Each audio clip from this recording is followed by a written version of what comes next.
I'll call the meeting to order. Please rise for the Pledge of Allegiance. I pledge allegiance to the flag of the United States of America and to the republic for which it stands, one nation under God, indivisible, with liberty and justice for all.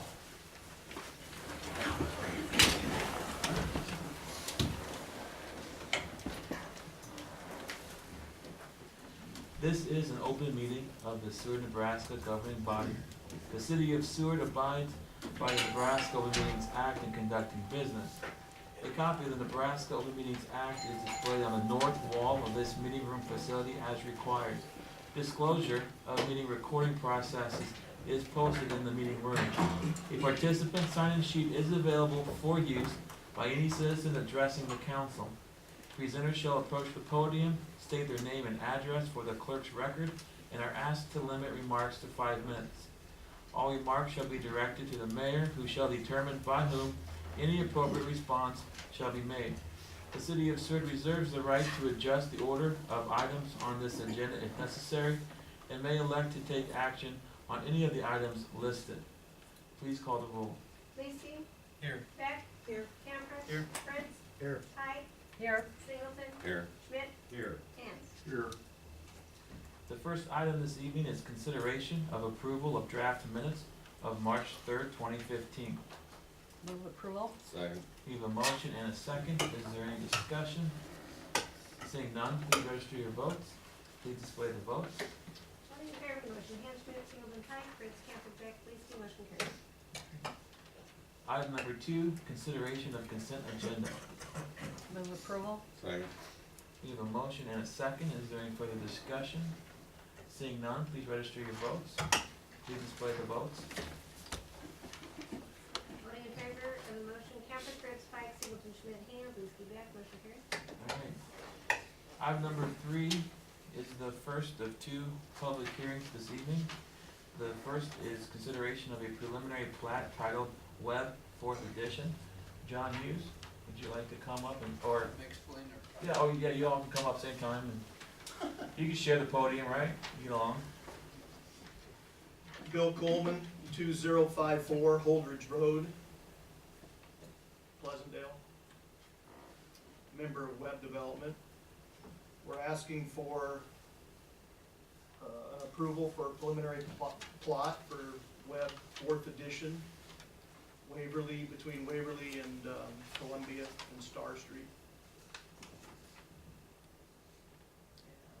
And we have on the screen, we can show the, we can punch that up. I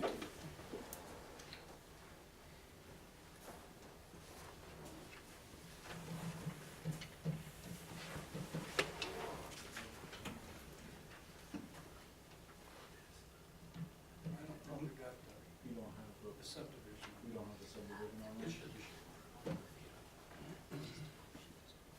Why? Close to that. Do the West Fork drainage.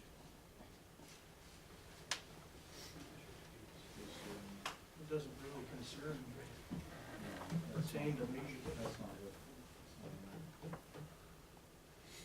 Do you have an overview that we can put up there?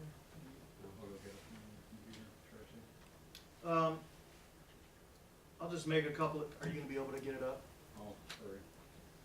Couple of points in regards to this project.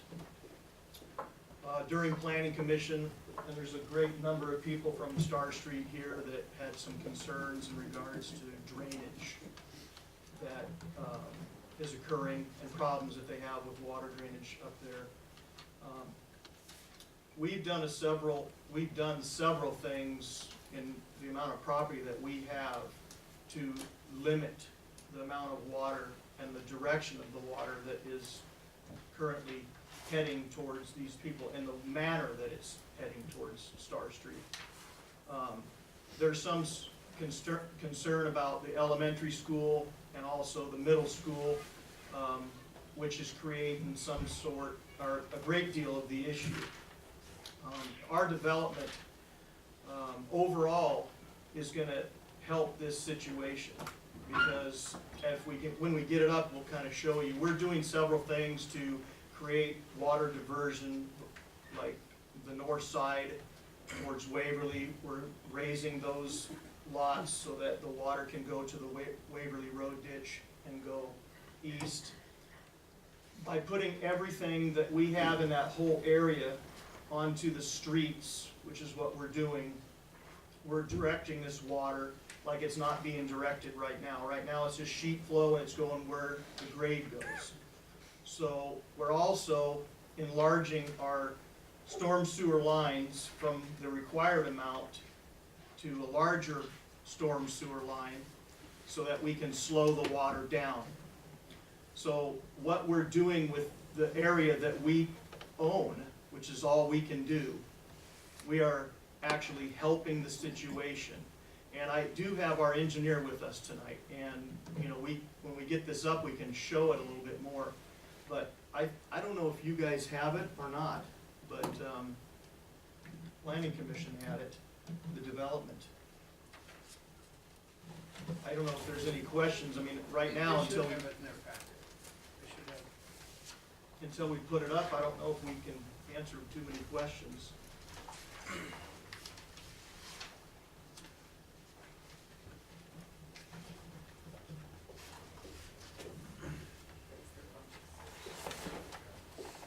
I'm glad you're here.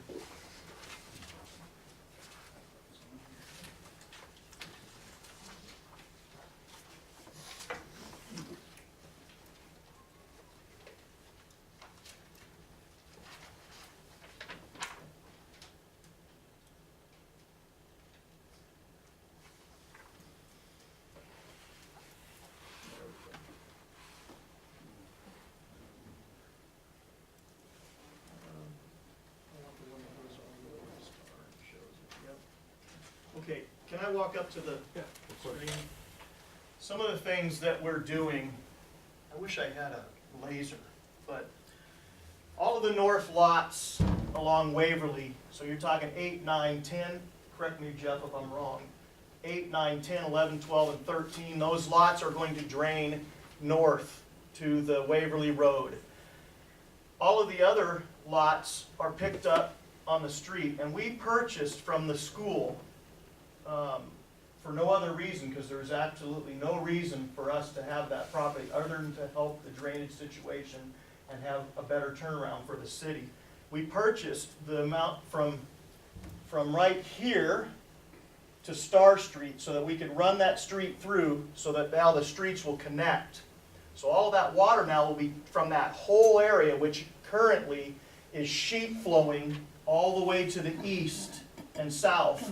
And a lot of it sheet flows, and you can correct me, stop me if I'm wrong, but it sheet flows and runs right towards those houses and runs down the back of them, along with, I'm sure there's stuff coming off the middle school, and then when it meets down with the elementary school, it's creating some issues for people on Star Street.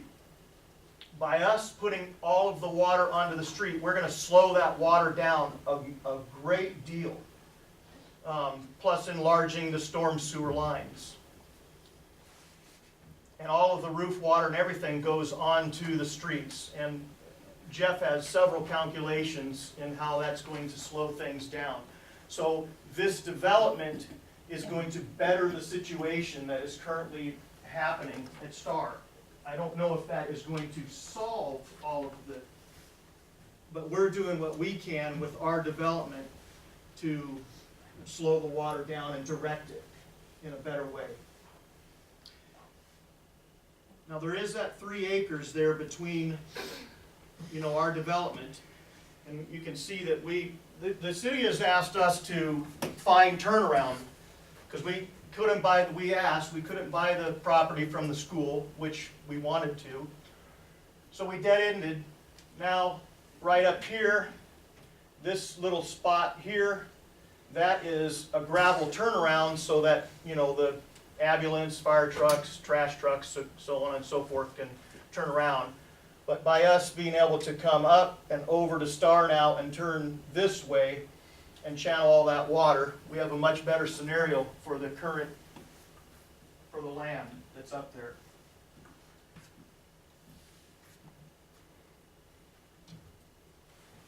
questions from the council at this time? Yes. Connie?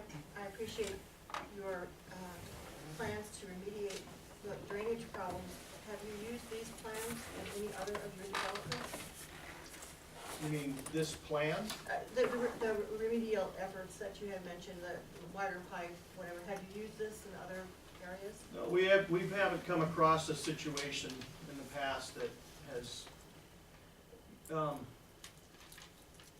this problem is downstream, and it's with the schools.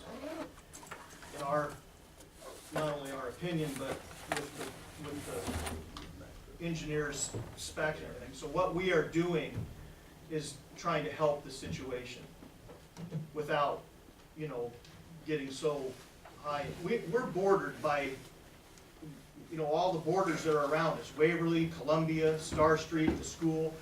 There's only a certain amount of things we can do to that piece of property to create a better situation, and we're addressing those as developers. The size of pipe that is currently, in order to handle the amount of water that's in that area, a 15-inch line is required. We're moving it up to 24-inch, which is gonna store water and slow it down before it gets downstream. It's gonna help that situation. Plus, we're putting it onto the streets instead of a sheet flow situation. So no, we haven't come across this before. But, the city approached us when we first, John, he approached us, and Mel. He approached us when we were in the planning stages, before it ever went to planning commission, and so those were some of their concerns. So, We have used it as a city in different areas to slow down the water so it doesn't get into a stage where it backs up. And how does it work? It's worked really well. When I came here, we were having a problem at the end of 4th Street going underwater from, actually not from curb to curb, but doorstep to doorstep. And that water would stay in place for a couple of days. As we did more development up north, specifically to the Wake project, we did another line going down to Plum Creek. We oversized the line so we could slow down the water getting there. And that street hasn't been underwater since. I mean, understanding that the It's issue not the is not exact same entirely your circumstance. development. In fact, your development is just one part of the three, the two schools on each side are part of the problem as well. But we honestly don't know how well it would work. oh, we do know that what we're doing is gonna be a far better scenario than currently what's happening there. There's no doubt about that. That's what we're designing for. What we are doing is going to slow the water down. It is going to help the situation a great deal. Whether it solves it, that's a different issue. We cannot solve it. There's other issues downstream that need to be taken care of it. And actually, I think, and I'll let these people talk to that, because I don't, the city is, that's not something I should really talk about. I'm just doing what we can do And I appreciate that. for our area up there to slow this stuff down and to make it a better scenario. I mean, in the planning commission meeting, we had lots of scenarios. There was always corn stalks and dirt and mud and everything else coming off that, going down the streets and going behind the houses. And by us directing everything to the streets now and having houses landscaped and lots, I mean, all of that situation is gonna slow water down and it's gonna help the situation. As far as the elementary school and as far as the middle school, I think our engineer has a couple of thoughts in regards to that. But really, there's not much we can do as developers, other than what we're already doing. Sid? Anything will help, I will say that, to this area up there. Sid? My question's probably, John, more directed to you. What would dictate, either by code or statute, like a retaining pond? Because I know in the past, when we've had different plats come before us, at times there's been a requirement for a development to have a retaining pond for this very, As a matter of Concern. fact, behind the school, we have a detention cell there. And it's that I know. And it's there to pick up the parking lot water, and it's there to pick up the water off the rooftops of Right. the school. We really don't have any area here to put a detention cell in. So what we're doing is we're creating the detention cell in the pipe itself. detention cells are, you fill them up and then they throttle it down by the size of pipe that Right, goes right. down. And that's essentially what we're doing here, is we're filling up a bigger pipe and we're throttling it down to, And a lot more pipe. So in lieu of a detention cell, we have You're detention doing in the the pipe. oversize of the pipe. And there's a great deal of pipe here. Chris? Bill or John, whoever can answer this one, I mean, you mentioned you're taking care of what you can, and there are issues downstream. What's the downstream issues? We'll get to that. Well, that's my question, so let's get to it. Well, the downstream issues, the biggest downstream issue right now is the sheet flow of water coming off the soccer fields in the school. And the original intent was, there was a swale cut to the backyards between the school property and the SCHC subdivision. And that swale has eroded away, and so instead of being picked up at the end of the subdivision, it's cutting across people's yards, probably starting at David Bratchy's house, and it goes through the backyards and it goes back around to the pipe. I'll show you some pictures when I get to that point. Okay. And where were we at? Wasn't there something related to the school getting back to us on water issues? Did we hear I from them? spent- Did we not? Did I miss that? No, Mr. Weber and myself and Ed Gonzalez spent about an hour and a half with Mr. Barnes this morning addressing this issue and coming up with some suggestions. I think we've got a pretty good solution solved. We need to iron out some engineering things, and but we're working with the schools. The school's been very receptive. Yes, Ellen? John, are you working with him then too on the middle school issue? The middle school has been brought up. We're looking at a couple of different fixes for that one as well. It's a little bit premature to start talking about what we have in mind, but I think we have both of the issues under control. But for sure, we'll do on the one on the elementary school, and I'm pretty sure we got a viable solution for the middle school as well. Setting all that aside and the development aside, just the drainage issues on Star Street, what other solutions do we have? What other solutions? As a city, what other drainage solutions do we have? Well, first of all, you gotta understand that most of these problems are being caused from a rain event that was 5.2 inches in an hour of rain, which is somewhere between a 25-year storm event and a 50-year storm event, which isn't a reoccurring situation year to year to year to year. When we get to the pictures and stuff, the street will hold the water. We can dissipate the water out down to Plum Creek. What we really want to try and do is alleviate the water being forced through people's backyards and get its way out to the street. I live on Star Street, and it's just not the May flood or the May rains. We have an ocean of a backyard with almost every significant rain, and sometimes it takes days for it to drain around down to the street. It flows off the middle school right back into our backyard. I mean, it's just not that rain. I mean, that rain was spectacular, okay? But it's just not that rain. I can tell you now that we're talking about possibly tubing that water and taking it out to the street so it doesn't go through the houses, is what we're discussing. Sid? just a question either for Bill or John, what you're saying about the larger tubing, is there any, like, hydrology, engineering documentation that someone can stand behind that and say, this is what it's gonna do? Would you like to address that? Are you the Yeah. guy? Are you the guy? Yep. You're the guy? Could you step up to the podium, please? Jeff Wagner with Manila Wagner and Associates, 6920 Van Dorn Street, Lincoln.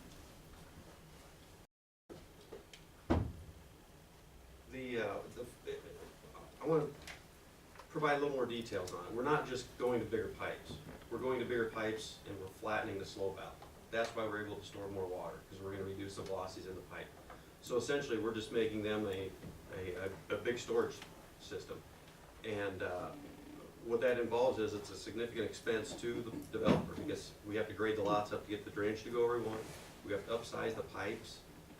The inlets that we're building, we have to dig them deeper. They're deeper inlets to flatten out the pipes. So there's a lot of expense that the developer's going through you know, to get to this point. When we did Webb Second, which is the development just south of here, which was on the south side, or I guess it was on both sides of Maple Street, that was essentially our starting point when we did that one and then moved to this one. The full build-out condition at that 48-inch pipe was 103 CFS.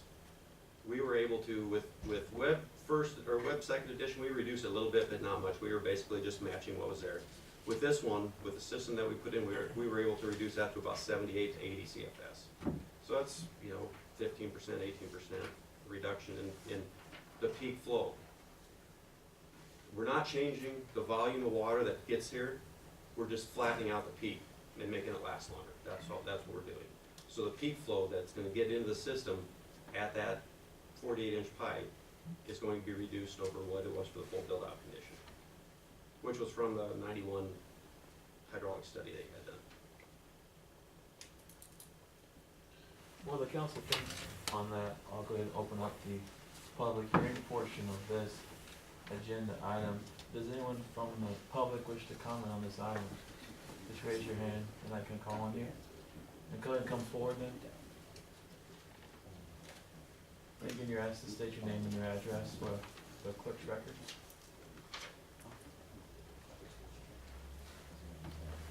Jared Hookstein, I live at 357 Star Street. They pass some pamphlets of pictures out to me. Yeah, do you have copies or you just want to pass it around? I and have look at them? copies, 10 copies. That's fine, yeah. John, could you help him? Thanks.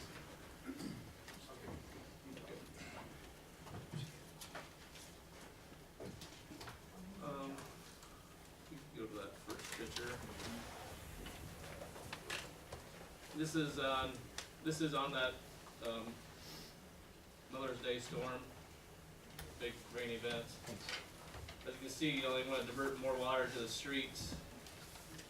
And just looking out the front of my house where most of the inlet and storm sewers are filled to capacity, we're not taking any more water. And then they're gonna take too many more inches, I would say a foot or so, to break that and start flowing between me and my neighbor's house. Cause the 54-inch or 52-inch main is already completely full. If we go to, there it is. This is looking at my backyard. That's the 52-inch in the center, which is basically taking the water flow off of Star Street. There's a 24-inch coming from up on Pinewood. Kind of see that little water spot is. Like they'll do it, make my shadow. Right up there, yeah. That's also a 24-inch where it blew the lid there. And actually, there's a 5.5 by 5.5 by 8-inch concrete slab on top of that, which it lifted 6 inches up off of there. And then you can see the water behind it too, which is, you're getting a lot of the water runoff from the school there. So essentially, with all this water is still coming our way.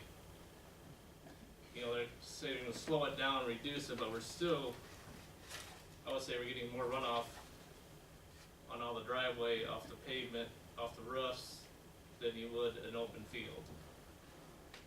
So I'm just, my concern is I asked, you know, we haven't done a water study since '91, before most of this was developed, that we actually take our time here and make the right choice decision on the development. And have a engineer that's working for us as citizens, not developer, make the recommendations, so we get it right, and don't create a problem that's gonna get out of hand.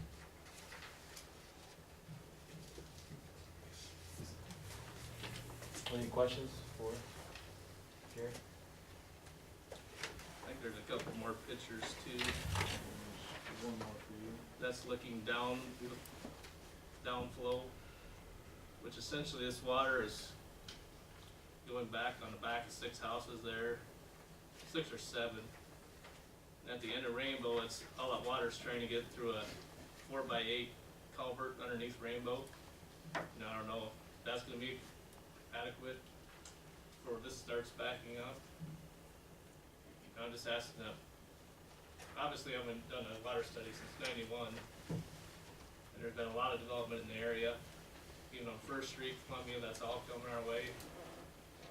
And now a new development still coming our way, middle school coming our way.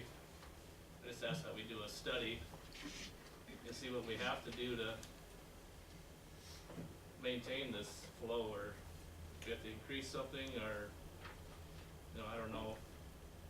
I don't know what the answer is. I would like to, as a city, we look out for our citizens here and do a study on it and see what the right thing is. That's all I have for my questions. Ellen? Have you experienced water in your basement? I've had very little in my basement, mostly from an egress window. But you can see, I mean, I have a walkout basement in this house, and it's not too many inches before that's even with my basement walkout. Any other questions for Jared? All right, okay. Thank you. Thank you. Does anyone else from the public wish to comment on this item? I see some jostling. Go ahead, someone come forward. You can state your name and your address. Dave Ratchey, 1987 Star Street. Biggest reason I'm here is I did give them some photos that I had taken of that storm. I think a lot of this comes from the school. And obviously a big rain event will do it, but even once the soil gets saturated, just a little rain will make a nice little river between my house and the house to the south. You can just kind of see it start building up as it's raining, and pretty soon it starts roaring, and then all that ends up down the side of the house and into the street, and that contributes to everybody else down the road. So that's the only reason I'm here, is I just feel that we shouldn't have to babysit our property with any rain event.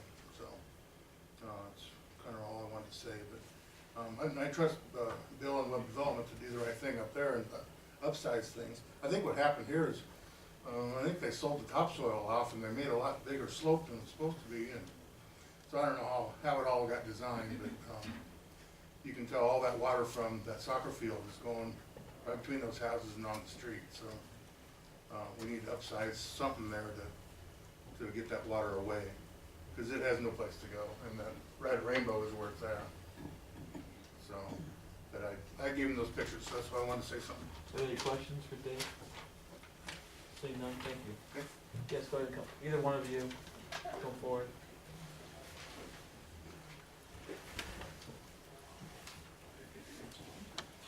My name is Lanny Hands. I live at 2332 Star Street.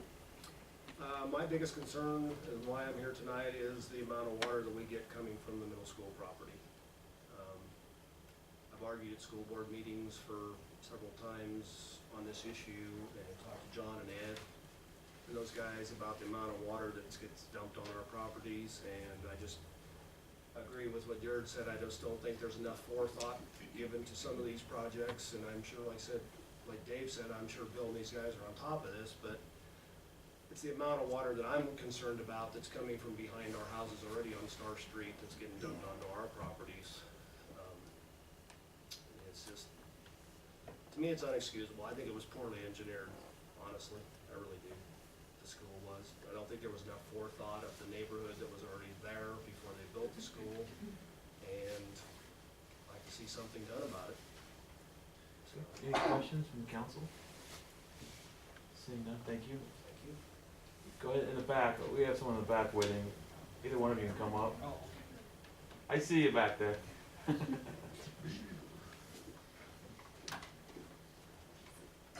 I'm Dave Bessie. I live next to Lanny and just up from Ellen at 2356 Star. I do back up to the middle school and would echo their thoughts. But at the same time, I want to compliment Webb about being proactive about trying to help alleviate this problem.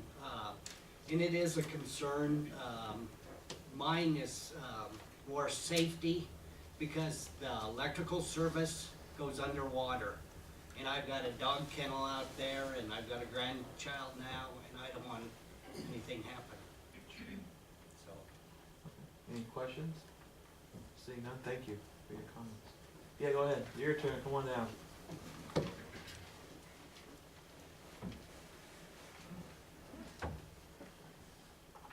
I'm Helen Hill, I live at 2005 Star Street. And we live on the north side of Dave. So I know it starts with our house and goes, goes down from there. I don't know about the people north of us, I don't think they've had a problem, but we've had water in our basement 3 times. And the first time, we lost pretty much everything, we had to redo the whole basement. And I don't feel like we should have to babysit our properties that much either, because every time we get a heavy rain, it could be 2 inches, it could be 3 inches. I'm worried sick that it's gonna come in the house, and that water just comes off that soccer field, just like a big river.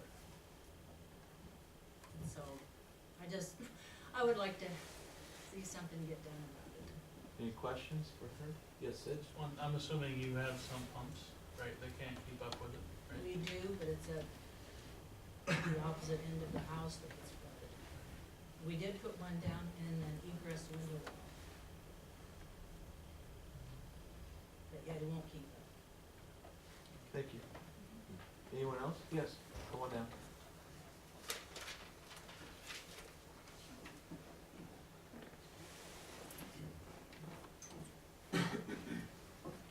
Jim Hill, I live 2005 Star Street.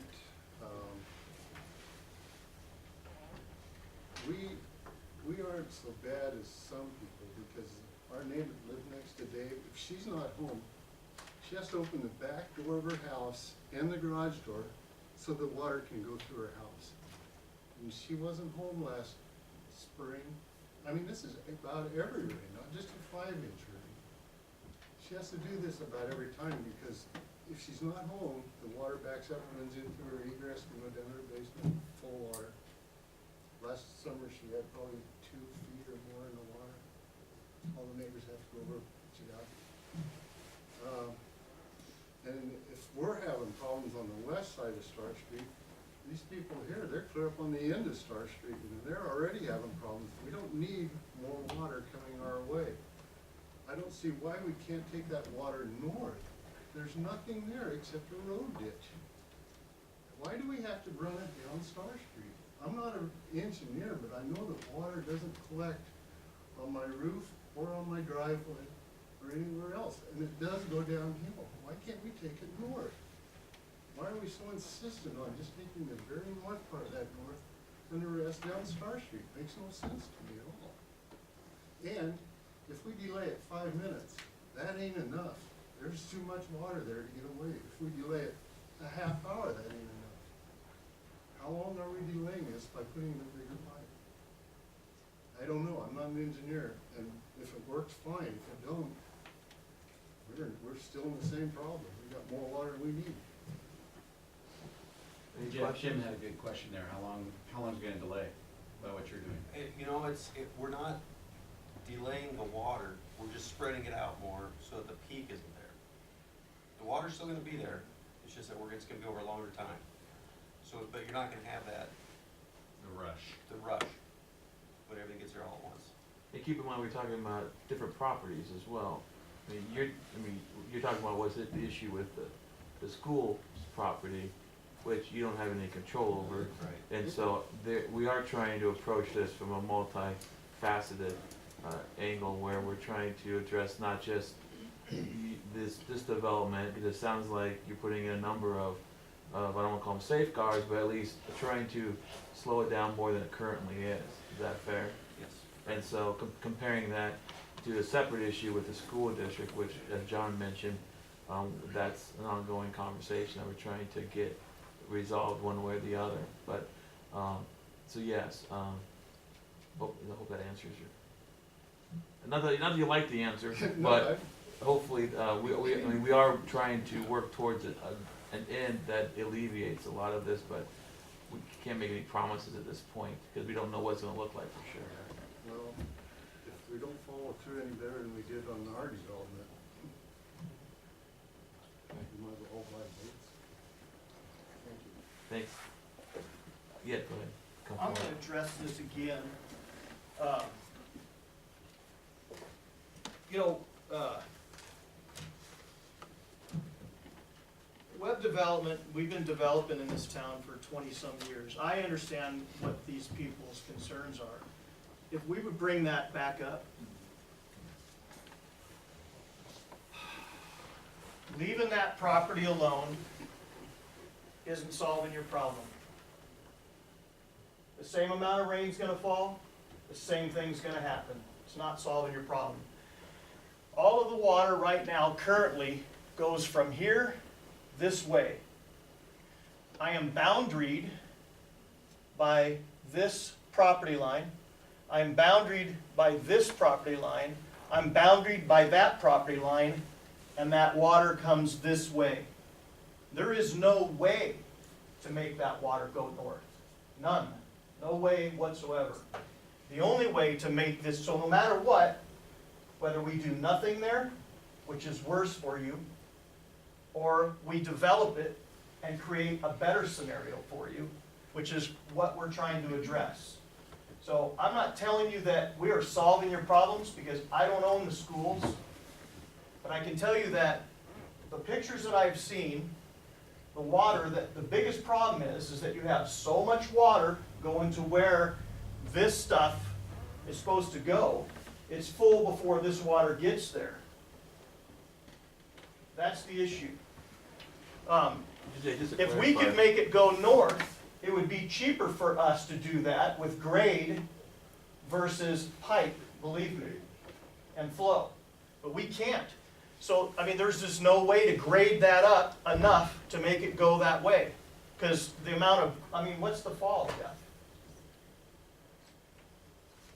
In that whole, 9 feet basically from the lot line between Columbia and. 9 feet. Awful. So understand that.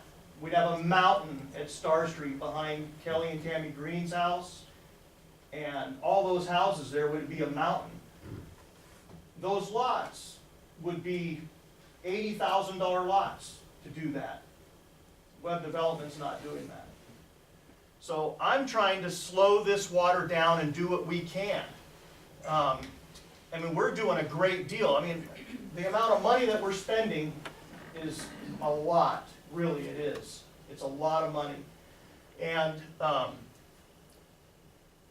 really feel, yes, you're gonna have water going down the streets, you're gonna have water going down the streets, but right now, what's happening is, and I can only speak for the houses that are on this side of Star Street, which I know Lanny, I think Dave lives about here, Lanny lives about here, and so on and so forth down the line.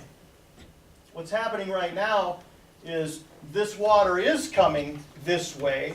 It is coming across the middle school property, and it's going behind those houses, and it's converging with water from the middle school and going behind the houses. I'm gonna stop a lot of that. I can't stop this 3 acres because I don't own this 3 acres currently. All I can do is help with the situation in this area right here. And by doing what we're doing the most that we can to help that situation. And it will help. The water studies will help. Now, as far as a full-on water study for the city, that's something that the city needs to decide in regards to that. And you got school properties involved. So that boils down to the school people spending money also. That is, as far as I'm concerned, the issue is the properties that are stopping the water and adding more water to that area through the backside of the, and Star Street goes down and it turns and goes left over to Rainbow. So I understand those right behind his home, Jared's home, sorry Jared. He's got a river back there, that is a river back there. It was meant to be a river, but it's never meant, I believe, be as full as it is. So leaving this piece of property alone isn't helping your situation. And doing what we're doing to this piece of property is going to help your situation, not hinder your situation. So, I mean, there's nothing else we can do. You want it to go north, but that's a physical impossibility. Not only that, across Waverly, north of that, it still goes up hill farther. If we were capable, I assure you, of being able to grade that piece of property in a way, I mean, I couldn't even imagine how many yards of dirt would have to be brought in and what kind of a mountain we would have to make to even make that work. The current development in its current form would not work. Star Street would not go through. So the issues is not, as far as I'm concerned, this development. This is not, whether we leave this land alone and do nothing with it, the water's still coming your way. Whether we develop this land and make the water a better situation coming that way, that's gonna help your situation, not hinder your situation. So I don't know what else web development can do. I don't control downstream, I don't control the schools. We're doing everything we possibly can. And I think this is a good solution, quite frankly. And yeah, we do have an engineer working for us. However, this engineer has done a lot of work in and around this town. Columbia does go down and farther down, and then it heads to Pinewood and keeps going down Columbia. So the First Street properties, I don't know where those drain to, that are the Seward lumber development, but I'm sure that goes out to Columbia, and I know Columbia goes straight south. That water goes south, it doesn't turn and go down Maple Street and then go down Star Street, so.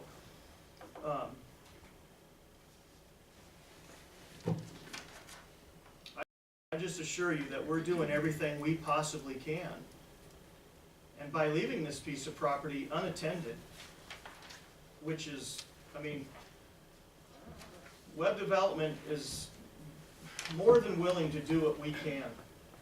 And we have shown that in what we're trying to do. We've gone beyond and above what we can, all of it that we can, to make it work. But leaving that piece of property as it sits, which is exactly what web development will have to do, isn't helping your situation one bit. It's hurting your situation. Dean, you have a question? Yeah, Bill, it appears to me like you've done all you can for your property or your development, so I feel that the city needs to get with the schools and get their problem alleviated somehow to redirect that water somewhat. Well, I can tell you this, we feel a little bit, trapped in this whole scenario. The same concerns that they have, we have as developers. We own a piece of property that for 20 years has been plotted to do exactly this. And we've done it in stages as Seward has grown. And then since Seward Lumber got involved in some developing around here, we've slowed down our development in regards to this site because obviously we can't flood the town with lots that aren't going to sell. But we, as developers and people that know these people, I know most of these people, and I feel for them. And that's the reason why, as a developer, we're doing everything we can with our piece of property to alleviate some of the issues. But there is no way we can alleviate all of the issues because we have no control over that. But I'm just saying the scenario that we have now isn't going to change one iota. A study of water isn't going to change the way the water has to come, because we can't channel it the other direction. It just can't be done. I mean, you guys can, that's simple math. We don't need another engineer to tell us that. You got 9 feet of slope from that end to that end. How do you make it slope the other way?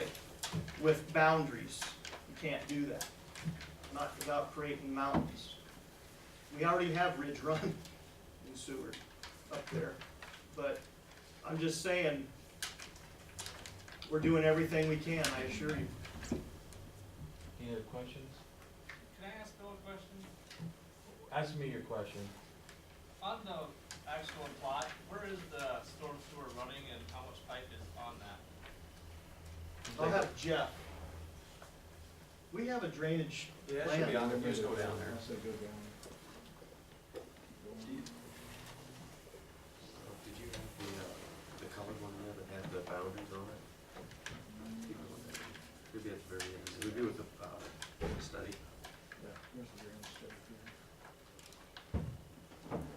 We want the overview.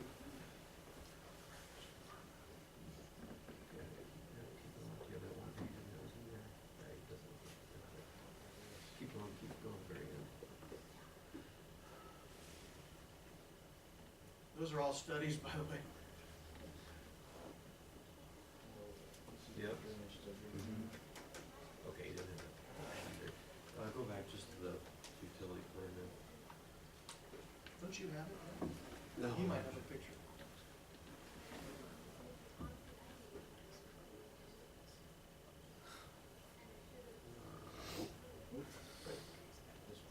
Yep, that's about the best one right there. Sorry if I had to come back there.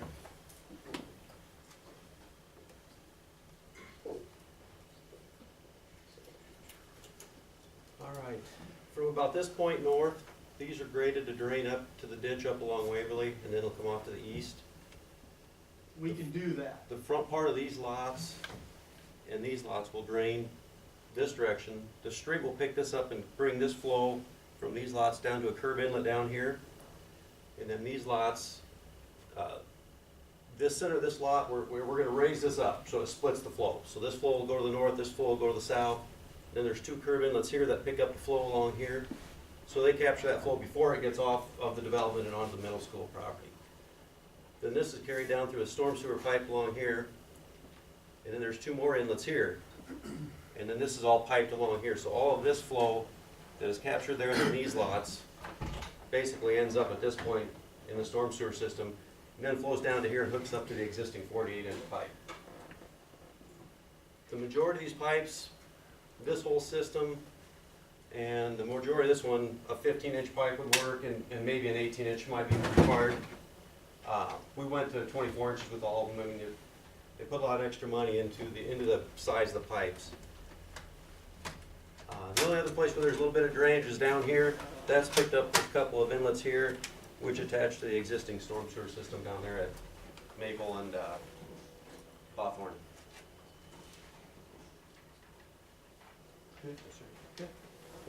Any questions? Otherwise, we still have a public hearing, it's open, so does anyone else from the public like to comment on this item before I close the public hearing portion of this? Go ahead, come on out.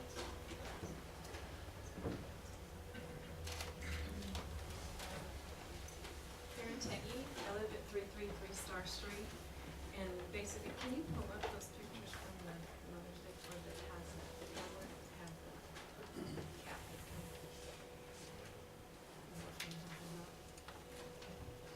Behind Jared Studios. I live right next to Jared Huckstein. This is a major concern, because every time it rains, we get backup of water from that right there, and the force of water that's coming through there, I just would like the city to take a look at that, because I think the inlet going in there is too small for one thing. And there is no barrier on the front of that pipe. There are bars where that water, you see that water pouring out. There are bars there, so kids playing there could get sucked in and have no way to get out. It's a safety hazard. There's always a lake there. My husband's always joked that he's gonna get the jet ski out and put it in there one day and spin a few cookies while it's there. And then this is not the first time I've seen that breached, since I've lived there, and we've lived there since 2003. And I appreciate everything that the developer's doing. That whole area that they developed already over there is beautiful. The only thing in my mind logically that tells me, I grew up on a farm, the more roots you have, the more concrete you have, the more runoff you have. And we're already getting water from that, but it's farm ground, so that is soaking up some water before it sheets off. So our concern basically is that we don't actually get more water coming our direction. I mean, I know it's gonna rain and it's gonna be the same amount of water, but I would think right now, it's getting caught a little bit. And I'm not an engineer, so I don't know how this is gonna work, but my situation is, let's not just go ahead with something and then say, well, I guess that didn't work. And then we have to back up and we have to spend more tax dollars. Our property values have not been improved because we have flood issues and have to fix things every few years. We've had water in our basement. We also have a sump pump. And so I appreciate what Bill's trying to do, and I am not against anything. I just want our city to do the due diligence that we as taxpayers would expect, to know that we are not gonna be in more jeopardy than we are now, and to make things safe for the kids that live in that neighborhood, which there's a lot of kids in that neighborhood, because that's the elementary school right there. And so, if kids wanna come play in that, it's a danger. And if you come look at it right now, you'll see around, can I approach up here, just a point, you'll see, this area right here on either side has completely washed out, and this concrete wall is being compromised. So I think the city does need to come look at this whole situation here and figure out what needs to be fixed, because downstream, that also inlet is pretty small that goes underneath Rainbow. And I don't know if there's anything keeping kids from getting into that culvert either. So, it's just a concern that we would like you guys to address and to just kind of keep an eye on for us. And it's been a 20-year issue, and unfortunately, the school was never brought to task as far as their grading goes on that soccer field. And the middle school is now the same issue. And so it's just kind of too bad that we are going retroactively to fix these problems instead of trying to foresee something and, help people out before it happens, so that we don't have to, the lady that has to open her door and let the water run through,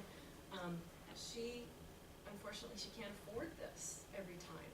And we've had neighbors that have generously donated carpet to her so she can recarpet her basement and do things. And that whole neighborhood is very neighborly, and it's a Seward neighborhood, and we're all friends, and we all help each other out. So we just want to work with the city and have you guys help us out a little bit.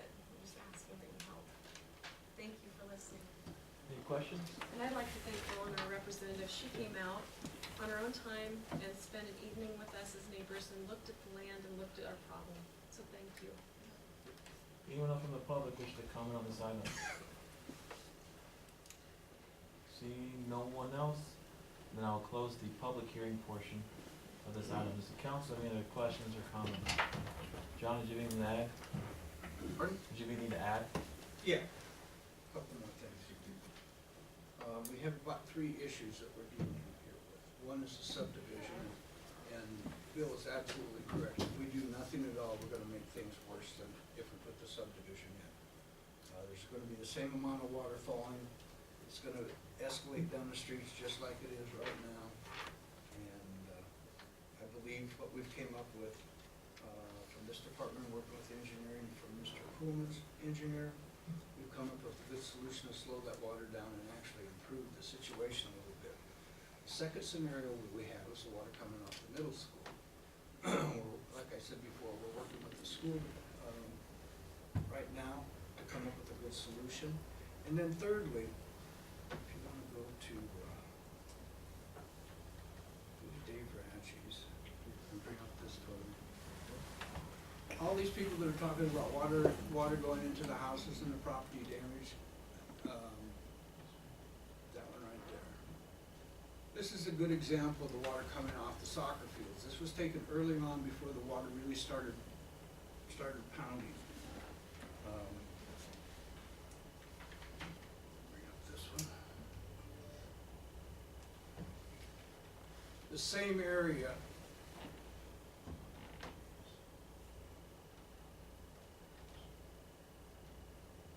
That's the water running between the houses. This isn't on Ratchie's. That was Karen's patio there that she has to open the door on.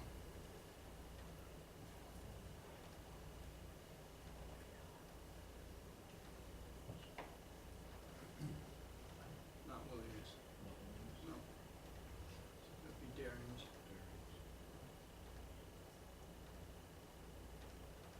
Right there. That's the same area after the rain's really starting to pound. That chain link fence you see there, that's where the water, that's the beginning of those, that's basically the people's backyards right there. And then if you can bring it up.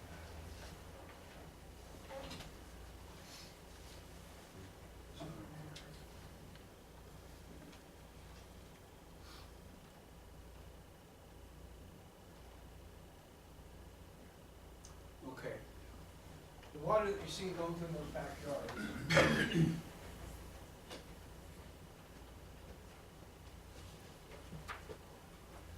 Not from here on down, but from here on back. This is all the water that's going through those people's backyards. We've been working with the school. We spent a considerable amount of time with the school today. The general consensus was that we don't do this willy-nilly, that we do this on an engineer's recommendation, and that's about where we stopped the meeting. I think we've come up with a good solution. The water's still gonna run behind there, but we're not gonna run it onto city property. The original intent, I believe, and I'm saying this speculative, I've been researching. This was done in 1993, in 1992, 1993. 1994 is when I came on and Star Street was just starting to develop then. The engineer for that project from JEO had engineered out grass soils behind where you see that big deal. They put in that 60-inch pipe, they put in that discharge, and it was supposed to go down the grass swales. What ended up happening was, all the other water that came through there was starting to erode out all the houses going down to Rainbow. So that's when we contacted the Upper Big Blue, NRD, and we put that channel in there with the riprap and the rock, and the riprap and the rock was to slow things down so it didn't start really escalating in speed. So, with this in mind, with the amount of water, and then lastly, bring up this one here, that would probably be Serena's.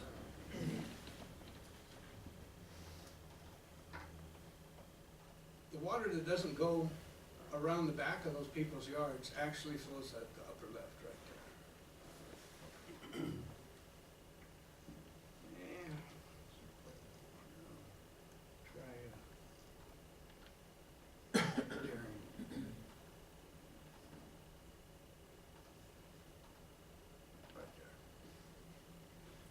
You see there's water flowing, looks like it's flowing right to that car, and it looks like a driveway. That's not a driveway, that's the water that's coming, that didn't make the turn to go through the people's backyards, it's going out to the street. Well, it's my contention that if we work with the school and we stop the water from going through the people's backyards and stop the water going through the houses to the street, we're gonna certainly diminish the capacity of water that's actually hitting the street right now. It will bypass the subdivisions and go into, we nicknamed it the big trucking, but it's the drainage, the upper Big Blue drainage ditch that will go through there. That culvert that you're seeing with water 1 foot below that culvert ditch is a 50-year storm event culvert. If we have another 5-inch rain, we're gonna get water in the streets. There should be no reason for water to be going through people's backyards. There should be no reason for water to be going through between people's houses. And there certainly should be no reason for people to have damage in their basements. And again, we're addressing this. We're doing this with an engineer's study. The last study, the first study that was done on this whole watershed area was in 1991. the Upper Big Blue did another study in 1999, came up with the same results that we had then, and that's how we sized the channel. I believe everything's working, with the exception of the water that's coming off the soccer field. Even if we have water covering the streets, as you've seen in this deal, if you went to the downtown area at the same time that we were talking about, and I believe it would be 3rd Street and Main Street, you would have seen cars floating down the street that were parked at one time. It's just too much water for us to handle. The city of Seward designs to a 10-year storm event. 10-year storm event is approximately, it's just under 3 inches of rain per hour. When we get into 5.2 inches of rain per hour, depending on the watershed and the way the water is saturated, it could be anywhere from a 25. I called it a 25 because it was simple enough for me to do without the calculations. And speaking with Mr. Bittner today from the NRD, he said it could be up to a 50-year storm event. And but I think the real issue here is, with our neighbors, is the fact that the water's coming off the soccer fields unrestrained. And I believe if we fix that, we'll have a lot of that problem resolved. Yeah. Question and a comment. The soccer field you're talking about is at the elementary school, right? Yes, sir. Yeah, not the middle school, No, elementary school. elementary school. And then my comment is, I think we have 2 issues here. One is Webb's request Mhm. for the plat, 3 altogether. free plat, which, from what I can tell, I agree that it's gonna help. But I think the bigger issue that we have to discuss at a future meeting is working with the school and getting in some retention ponds or whatever it takes to mitigate the problems that are happening up there. And that's what we're in the process of doing. I believe, I felt pretty confident that we accomplished a lot today. The results are yet to be seen. Still has to go through the school board. Still have to bring information back to this board. But the lines of communication are open. I've got to say that the school has been very receptive. And they do want to see the problem fixed as well. You know, we could sit here and go, whose fault is it, whose fault is it? Well, this was done in 1993, and these people don't care whose fault it is. Most of the engineers that were involved in this SCHC subdivision, actually is Bader and Jarowski 8th Edition 2. That's where Craig Williams lives. None of those engineers are working for JEO anymore. Surprise. But be that as may, you know, I believe, again, you know, that we could react to this thing knee-jerk and try and do a fix, and if it didn't work, like I said, well, we'll try something else, I don't believe in doing that. I think if we're gonna spend money, no matter whose money it is, it should be spent in a well-respected manner that will produce the results that we wanna see. And that's where we're at right now. Just a second. John? I mean, I agree with your flow, but you gotta go all the way where that water goes. You gotta go clear to Plum Creek, That's what we're doing. because the whole issue is when the Plum Creek can't hold anymore, that water's coming back. And because there's nowhere for that water to go. The other issue is at 511, you couldn't get anywhere in this town on that day. Right. I know that for a fact because we were trying to get the Beaver Crossing to assist, and we couldn't even get to the station to get the Beaver Crossing and get the squads down there. So, it's not just there. There's other opportunities where I think the water study would be a good thing for the town, so. Well, one thing about a 5.2 inch rain in an hour is it certainly cleans out a lot of the deficits we have in our storm sewer. But again, I gotta remind you that when I got here, we didn't really have any standards at all for drainage, and I got the council to adopt the 10-year storm event. At that particular time, Lincoln was using the 5-year storm event. And I kinda did some research, and number one, since we live in the flood basin and there's only so many places for water to go and push, I kinda felt that we needed to be a little bit more prudent than the 5-year storm event. And we adopted the 10-year because it was kind of a nationally known standard. There's a balance as to what you can design to. You can design to anything. We can design to a 50-year storm event. If we want 80, I don't think there'd be 80, but they'd probably be a good $70,000 lots. We can do this, but it involves moving the water underground also involves tearing up parts of the old town to get those new tubes in. I'm not sure that kind of solution warrants the expenditure. I think there's other ways of doing that that are gonna be less costly and still keep lots at an affordable rate in the city. You know, I'm sure that Pilger would love to do something to make sure that a tornado doesn't pass through their town again. But, you know, we can only do what God sends us, and we react to it, and hopefully we react to it in a prudent and efficient manner. Ian, did you have something to add? I think Sid cleared up my questions. Someone else on here? Either one of you? Go ahead, Charlie. Couple of things. One, the comment earlier from the public about the water flowing differently if it's coming off a concrete or a roof versus the field that's there now. Is that a concern? Water flows fastest over impervious surfaces. So water on the street's gonna flow a lot faster than water in the grass. What we do have up at there when we do have rains, one of the things that they didn't talk about was we're gonna have planted lawns in there. So a lot of that water that comes off those houses is gonna have to go through some grass. So that also is gonna slow the water down. And then we're gonna grab that water once it goes underground. And we're gonna contain it. There's no way to change the amount of water that falls from the sky. The only thing that we can change is where the water lands and how fast it gets to where it's supposed to go to its destination. And I believe if we give the chance for the street to drain out, and if we don't have the influx of water from school property, I believe we won't have such a bad escalation of water.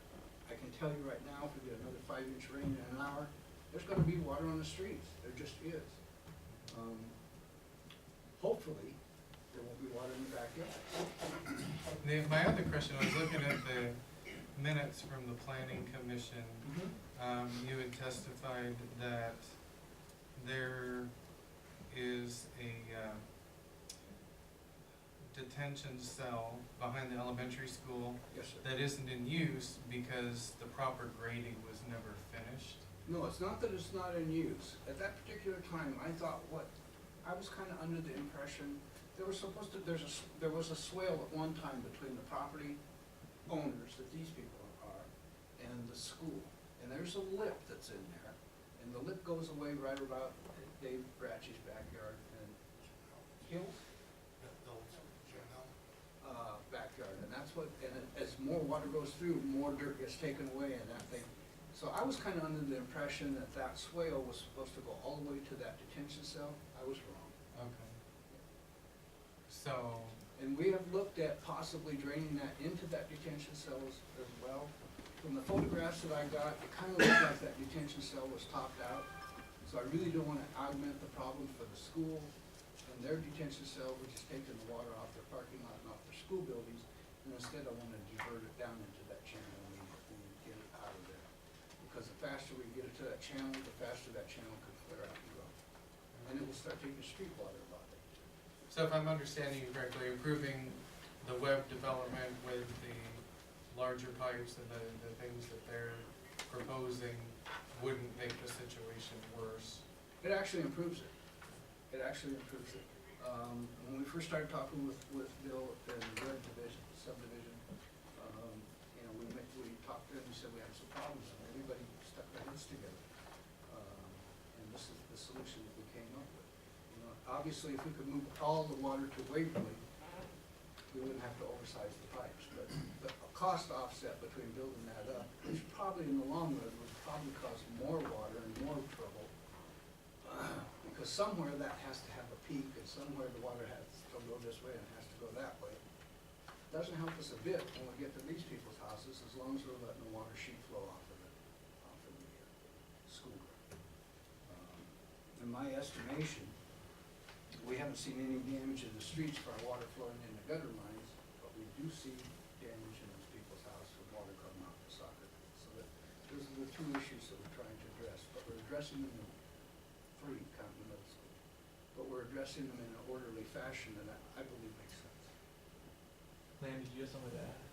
Well, you speak about retention ponds. The retention pond that's behind our houses from the middle school does nothing. Collects water, it overflows, and it runs onto the properties. So to me, a retention pond, I don't our side of the street or their side of the street. Because I think it's proven in our neighborhood on the east side of Star Street that a retention pond does absolutely no good at all in a catastrophic rain like that. It does nothing. Well, detention cells work. They have to be put in to a situation where When there's that much rain though, John, it didn't. well, they can overtop, I know. you know. But we never said we were gonna use detention cells as a I'm fix just saying. either, so. My understanding is you indicated that we'll probably look at an engineer, perhaps, is that something we're looking at? Yes. And then I guess the recommendation would probably stem from that at that time, so. But that's why we're not at that point yet, and so we don't wanna say anything, this is what we're gonna do, or this is what it's gonna look like, or make promises, cause we don't know for sure what that's going to look like. But Ellen and Lisa, A couple of things. It's not just a 5-inch in an hour rain. The Star Street issues come with much smaller rains, and that's fine. And I do support the development, we do need housing, and I don't wanna delay it unnecessarily. But John, ever since I've been on the council, the first thing that I did was talk to Lanny about his water issues, and you and I have conversed and back and forth, and it's always, you think you've got it going with the school district, they seem to be on board, and nothing really ever gets done because they don't come up to the plate. So we don't have an agreement with the school district, we don't know what they're going to do, or what they would spend, or what they would do. And that makes me really uncomfortable going ahead with this project, because we simply don't have any sort of actual definitive deal in place. And also, maybe this is for Kelly, is we have it in writing here, Seward staff has indicated that the current storm sewer system is overloaded downstream. Okay, if we go ahead with the development, knowing this, and for some reason, these remediation plans do not work or work as well as they should, I are we don't okay believe we're to overloaded at all.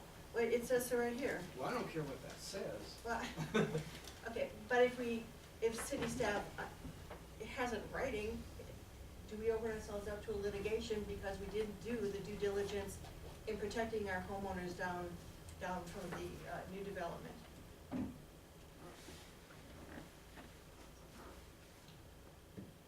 Our city streets, by the pictures, will carry the 5-inch rain.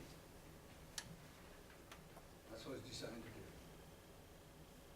I mean, it's an overloaded condition on the streets because of the amount of rain. We designed to a 10-year, we got a 25 and to a 50-year storm event.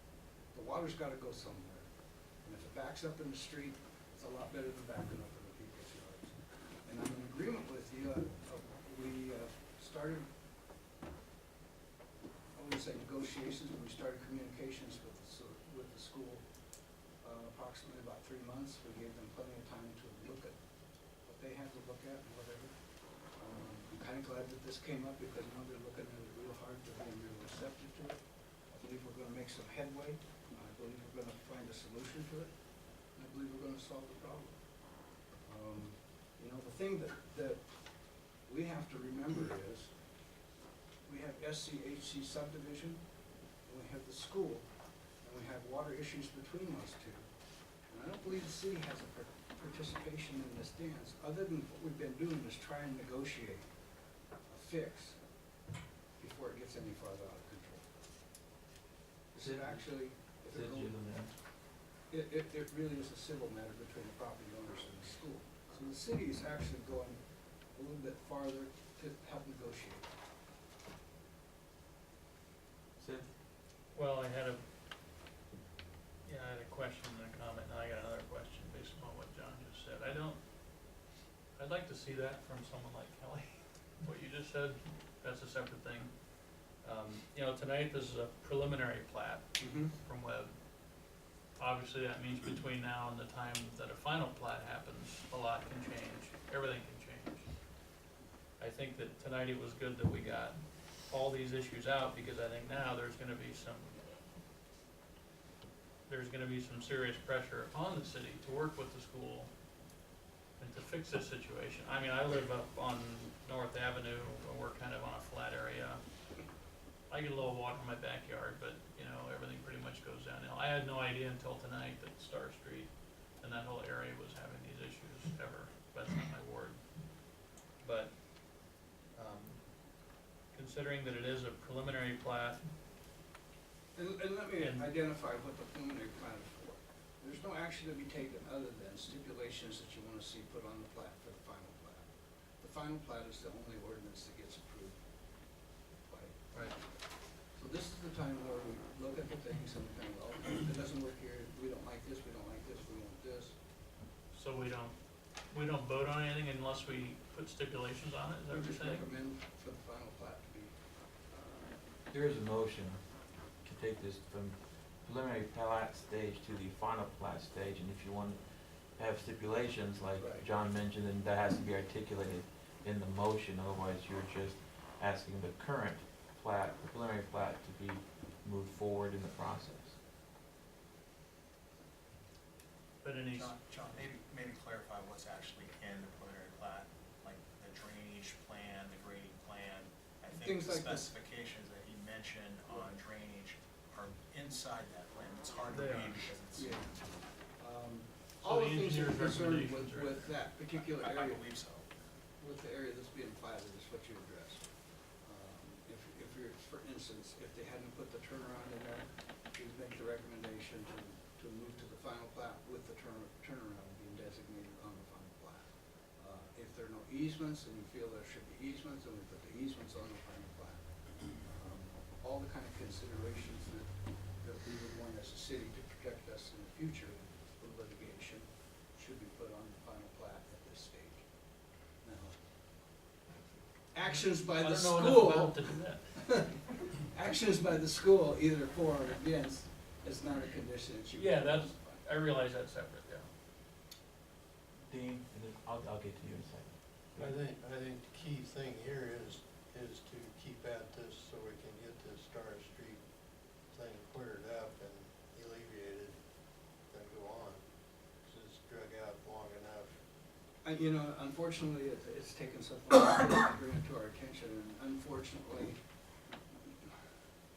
we had a city administrator and previous to Mr. Baker, that unless somebody turned in a damage report, they would say nothing happened and everything's working fine. Not to put any blames, but you gotta make some judgment call for one or the other. I had no idea that water was running through these people's backyards like it was. And I apologize. As employee of the city and person who works with the water around here all the time, I should have kind of kept closer tabs on it, but unfortunately, it took a flood of this magnitude to bring it to our attention. But the fact is that we do have it to our attention. I believe we do have a reception here with the school board. I believe we do have a potential fix in mind. And I believe we've got a good subdivision to vote on. Okay. Did you want to say something still? I would like to make one more comment. Yeah, Your point to somebody else. Yeah, in the back, real quick, and then we'll get to you, back to you, Bill. Caretaking again. I just had a couple questions, that, because we're working with the school boards and the school system and things, and this is just my ignorance, because I've never dealt with this situation before, but as a city, do we have, or do you have the right to actually force the schools to do something? We're tax-paying citizens, we pay taxes, we pay levies on the school. Cannot we as a city actually take action against the school to force them to do something to fix the problem? That's one question. Another question would be for you to consider also if there's something that can be put in the plat to consider that we have someone that is knowledgeable in horticulture or something like that to look into putting in plantings in that new development that will take up water or slow water or cause that water so that it's not running off as much also. Like you said, grass and all that kind of stuff, if there could be something that could be developed that way. On the second part, I don't know the answer to that. We do have yeah, that would be something you probably, that the developer would have to consider, because I don't know. I would probably leave that to the recommendations of your engineer as well as John as to what makes sense in that, because, you know, obviously we're talking about private property and it still needs to work with the subdivision, so I don't wanna say you have to have a rainforest, because probably it's not gonna work, right? Unless you wanna build it. Yeah, no, and I think it's a good suggestion, and I know there are other places like by the by the pond down at the park, or at the fairgrounds. I know they had done that with trying to alleviate some of the water coming through that area as well. So I think that's a good point, and that I think you guys could take into consideration on that second point. First point, I'll let the city attorney deal with that. Well, I don't think that the city has a legal obligation to collectively bring homeowners together and pursue some sort of a dispute on their behalf against the school district, if that's the question. Should be left up to the citizens to, if they want to get together as a group, they could, and negotiate a resolution with the school district, but I don't think that the city of Seward has that legal obligation to do that. Now, I know John and administration, as a courtesy, has been working with the school district to hope to come up with a resolution that's a win-win-win for all the parties involved. But when it gets down to it, I don't think there's a legal obligation to pursue a legal action against a former developer or another private landowner, or, for instance, the school district. It's not uncommon for there to be civil disputes and civil litigation between landowners, amongst landowners, one private citizen versus a school district, or versus another private citizen. That's not uncommon. So. Any other comments from the council? Yes, Ellen? What's the time between approval of this initial plat and the final plat approval? What's the time? Minimum of 30 days before it goes in front of the planning commission. So we would see it back here perhaps in 6 weeks? You're gonna see it back here in about 30 to 45 days, depending on how the calendar lines.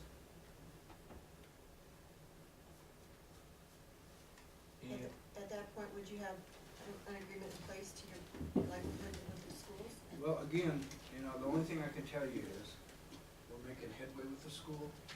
I don't believe that you should hold the plat hostage for us to be able to make negotiations with the school. I think Kelly said it perfectly, this is a civil matter between the property owners and with the school. And what we're doing as a courtesy is to try and get this thing made. I would hate to say, yes, for sure we're gonna get this done, and it doesn't happen. I can tell you that Mr. Barnes was very empathetic about it. Mr. Barnes is very, he wants to do the right thing. Mr. Barnes is also controlled by the school. So there's a lot of unknowns here. And it may end up going to litigation. I think if there was some talk about the city not doing its homework on the previous subdivisions. I pulled out all the subdivision plats that were involved. I pulled out all the correspondence, and there was some information in there from the school, that the school and Bader Drowsky 8 had to get together and create some water easements in there. I believe those water easements, which I haven't located at the moment, but I think I'm pretty close to locating them, because I found all the rest of them, will bear what we said, and we have it in writing that we required that those drainage easements to be handled between the school and the subdivider.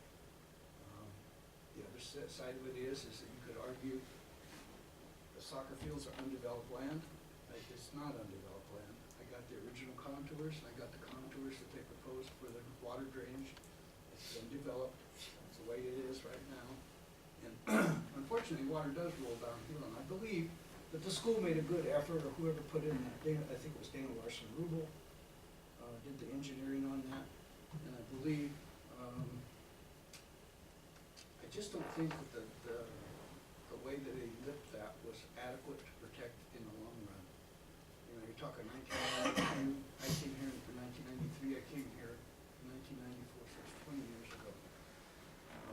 So there are a lot of things that happened to that land over 20 years. I believe if we make significant improvements to it, I believe we'll correct it, and I believe we'll see a significant increase in the capacity of the streets and the water, and we'll certainly see water not in the backyards.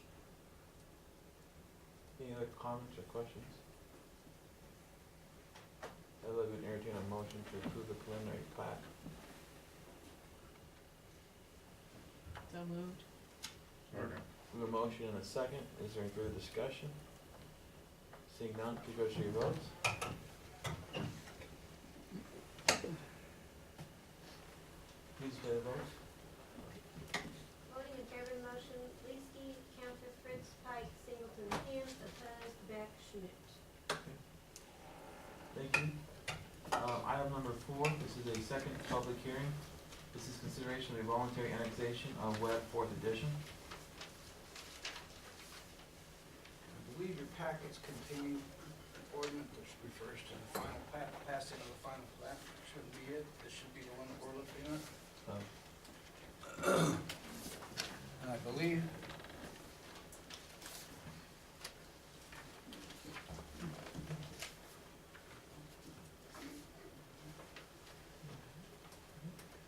Mr. Coleman has asked for the city to annex them in so they can have all water service, water sewer.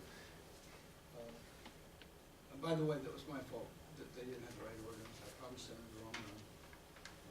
We do have the right one. It's basically, we're taking in a 24 lot subdivision, bringing it into the city of Seward. And that will be the last annexation in that area. That will take everything from Waverly Road south into the city of Seward. And there needs to be 3 readings on this, is that right, John? Annexation history. Yeah, we can't. There's no action tonight on this item. No, it's just an ordinance. So, any questions or comments? Otherwise, I'll read the title and that'll be it for this item. One more chance for questions or comments? This is a public hearing, so I guess if the public has anything they want to add on this item, because I just think you're here for this one. Don't know you care about this one. If there's no public comment on this item, I'm going to close the public hearing on this item. Any other questions or comments from the council? Seeing none, then I will read. An ordinance declaring the annexation of certain contiguous and adjacent tracts of land, urban and suburban in character, more specifically the land included in Webb 4th Edition to the city of Seward, to the corporate limits of the city of Seward, Nebraska, and extending the limits thereof accordingly, to describe the real estate to be annexed and its boundaries, to provide for publication of this ordinance in pamphlet form, to provide for a time when this ordinance shall take effect. So that concludes. That's all you need to do for number 4. That concludes number 4. Item number 5 is consideration of engagement letter with Woods Aiken Law Firm to allow Jerry Pickley to continue as city's labor attorney. And Jerry is here, and Jerry can kind of give you an overview of. And we can take a moment if you're not, if you don't want to stick around for the rest of the meeting, you don't have to. You're welcome to. But if you wanted to leave, we can sure take a second here and let people exit.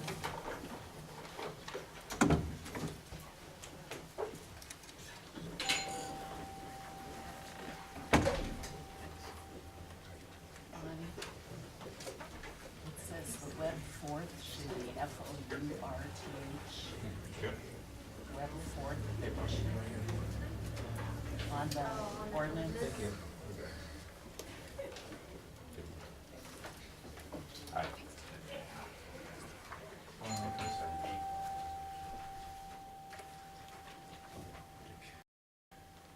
think it's actually on the plat, it's the number 4 TH. Ready? Yeah, I asked Jerry to come this evening because he's had some recent changes with his with the law firm that he was with, and so I wanted him to come and explain kind of the situation. And you may have read about it in the paper, and because we have so many issues going on right now, I felt it was important that we have some continuity. And so, given this happened real suddenly, this was a late addition to this agenda. So, go ahead, Jerry, take it away. Okay, well, over 2 weeks ago, our firm that Bill Harding, I know he spoke to many of you here at council, and you've seen him at league meetings. The firm that he created dissolved as of yesterday. And it's like with any organization, you have owners in that organization, and they decide to go in different ways. And we had a number of owners of the firm that I was with for 31 years decide to go in a different direction. And as a result, the law firm dissolved yesterday. Well, one of the concerns as legal counsel from Harding and Schultz representing the city is with the firm dissolving, your file.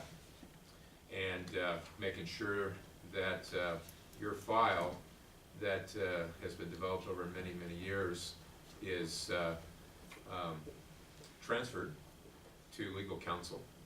And I sent a letter to the mayor informing him of the dissolution and requesting that the firm that I'm now with, Woods and Aiken, which you have the brochure, Woods and Aiken is a Lincoln law firm that I've been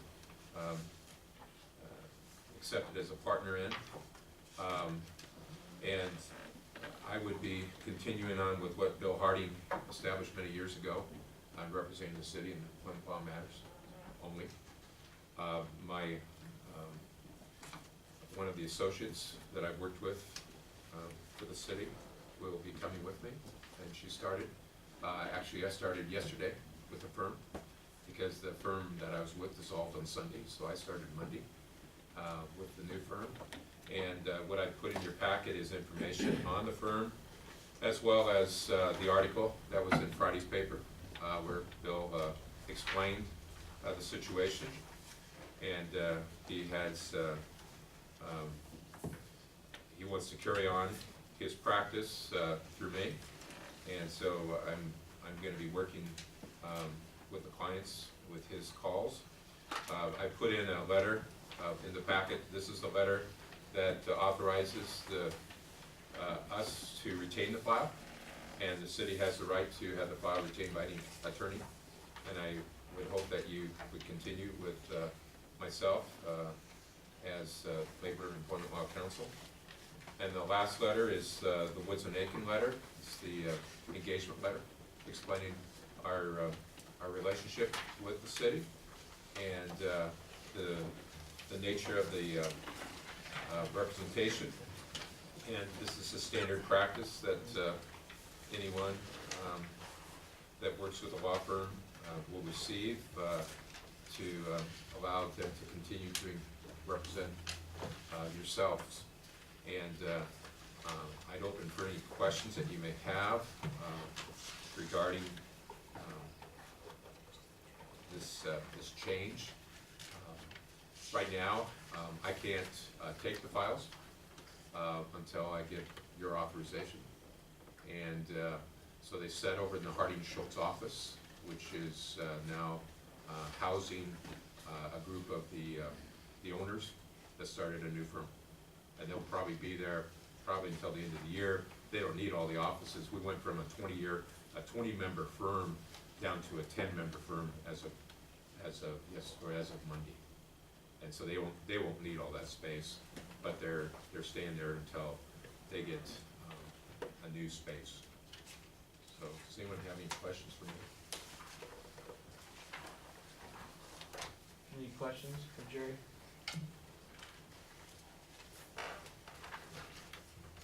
Let's entertain a motion.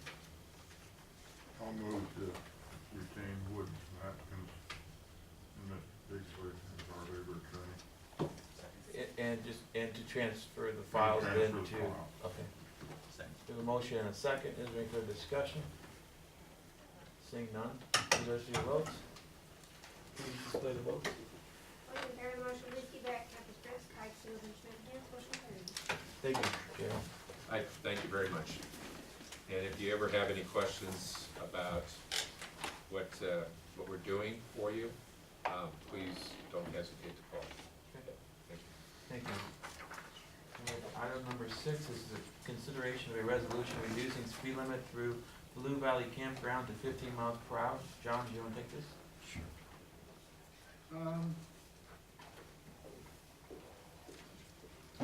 This was brought to the agenda by Mel Aldrich, the street supervisor, and it's, typically the rest of our parks are 15-mile-an-hour speed limits in it, so we're just bringing this into conformance with the rest of our parks. Centennial Park is 15. The Wayside area, there's no reason to be going 25 miles an hour through there. So it's a safety issue. And just to clarify, we did recently, in the last few years, address the issue of the speed limit down by the fairgrounds. The Centennial Park. But the fairgrounds went to 25, and that included this, and that was for, and so this has, for a new council member, I just want to clarify this, we have looked at this at one time previously to take it up to 25. Right. And now you're just talking about one area of that park. The wayside area. Okay. Just to This would be clarify. up towards, by, Horsham, not Centennial Park. Right, but we have addressed Right, traffic yeah. through parks as trying to Exactly. find the right speed limit. And obviously you can have a very high pedestrian traffic. And what we too. have here, it was always concerned with the safety committee, which I'm in the committee for 20-some years, but there's a concern with the campers, you know, kids, people camping there throughout the summer. It has always been posted 25, and it's way too fast and there's been people speeding through there. And there has, so we need to slow it down, and that's the concern over the years. It's just kind of been a problem, kind of growing a little bit, so we want to reduce that speed limit for safety issues. Okay. Thanks, Mel and John. Are there any questions or comments from the council? Otherwise, I'd ask someone to introduce the resolution. I'll introduce it. All right. The resolution has been introduced and is designated as resolution number 2015-05. Would anyone like to move that this resolution be passed and adopted? Second. We have a motion and a second. Please register your votes. Please display the votes. Voting in favor of the motion, Hannah-Smith, Singleton Pike, Fritz, Camper, Beck, Leeske, motion carried. All right, thank you. Item number 7, this is consideration of a resolution authorizing the lease purchase and/or finance of equipment through Caterpillar Financial Services Corporation. John, did you want to take that one too? Yeah, this is for the purchase of a backhoe to be shared between the water, wastewater. We budgeted in there, we had intended to lease this item to begin with, and we had a fixed price of $8,000 in the CIP on the wastewater side and $8,000 on the water side. The actual lease payment for a 60-month lease was $12,923, which is under what we had projected in the CIP. Okay. Any questions or comments for John? Seeing none, would someone like to introduce this resolution? I'll introduce it. All right, the resolution has been introduced and is designated as resolution number 2015-06. Would anyone like to move that this resolution be passed and adopted? So moved. Second. We have a motion and a second. Please register your votes. Please display the votes. Voting in favor of the motion, Schmidt, Hand, Singleton Pike, Fritz, Camper, Beck, Leeske, motion carried. All right. Item number 8, consideration of a resolution approving a lease purchase and/or financing agreement with Hamilton Equipment Company for equipment. John? Again, this is another projected lease that we knew was coming, basically for a Bobcat skidster. We ended up picking up the stump grinder on the lease as well as the brush cat and the angle broom. We're going on a 36-year-month lease on this. At the end of 36 months, we roll it over. We have the option of doing a buyout, or we have the option of returning the machine for another machine that's still under warranty. We have an annual payment here of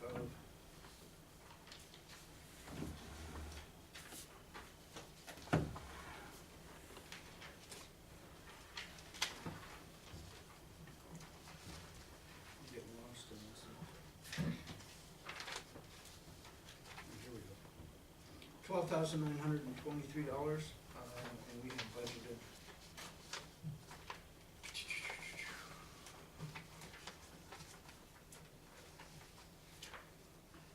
$50,500 for all those pieces of equipment.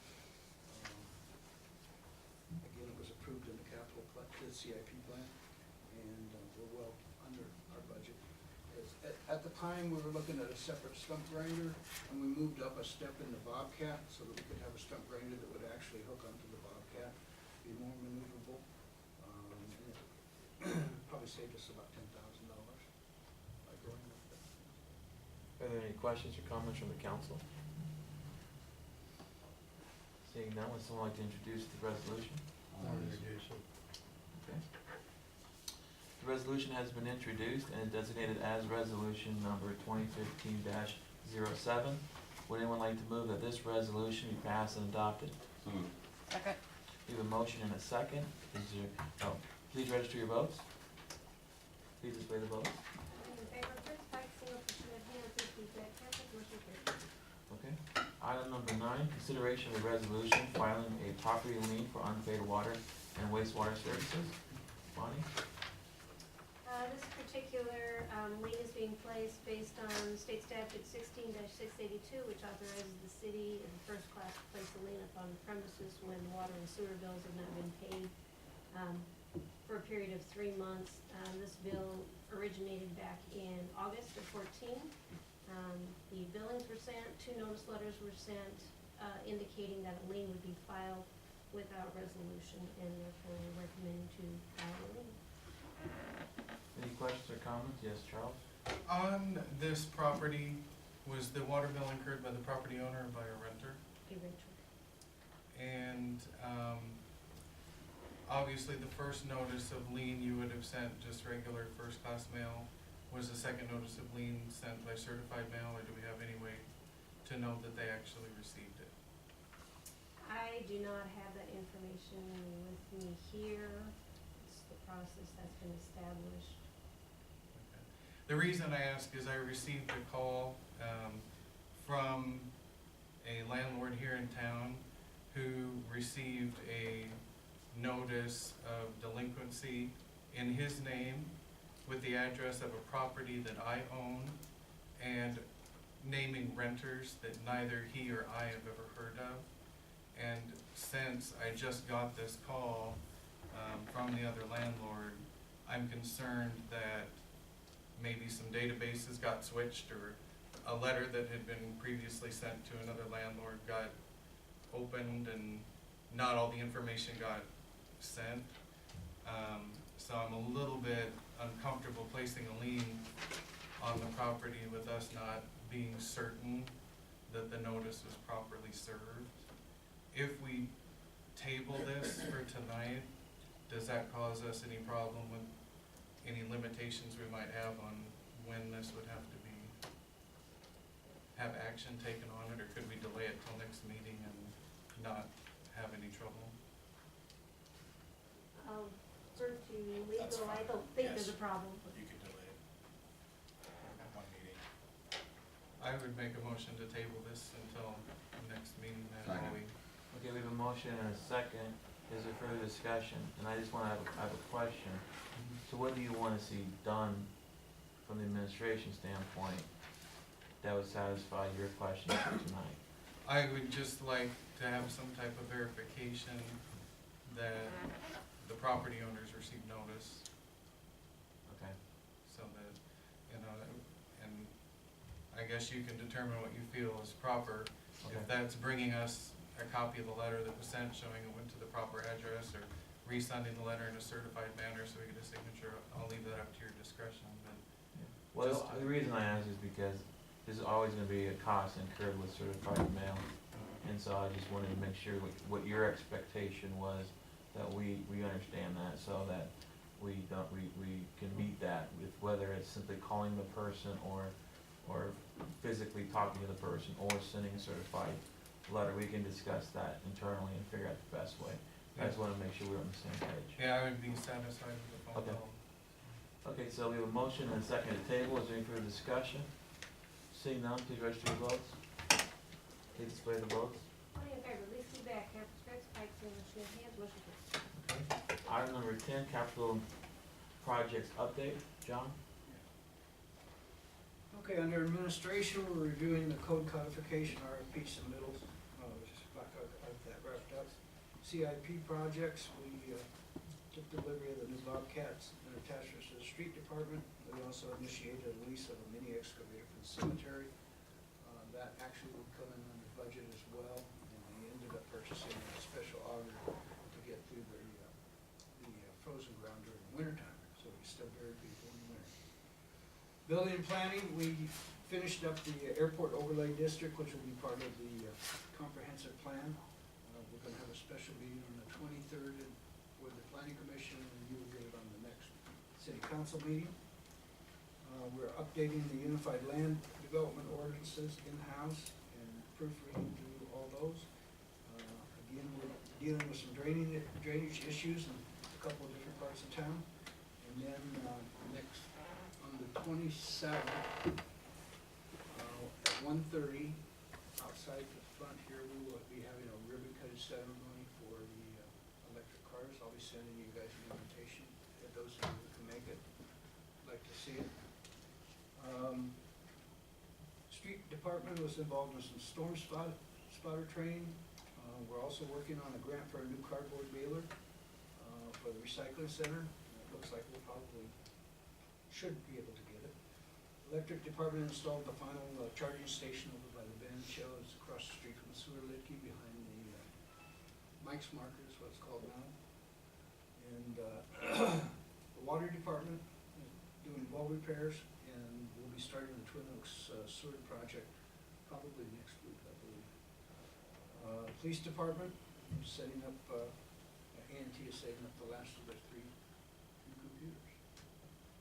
Alright, any questions or comments for John? Otherwise, I entertain a motion to accept the report. We have a motion, is there a second? Second. Is there any discussion? Seeing none, please register your votes. Please display the votes. Beverly, keeping the temperature spike, Seward, and Champion, motion carries. Alright, thanks, John. Item 11, future requests for council agenda items or administrative action.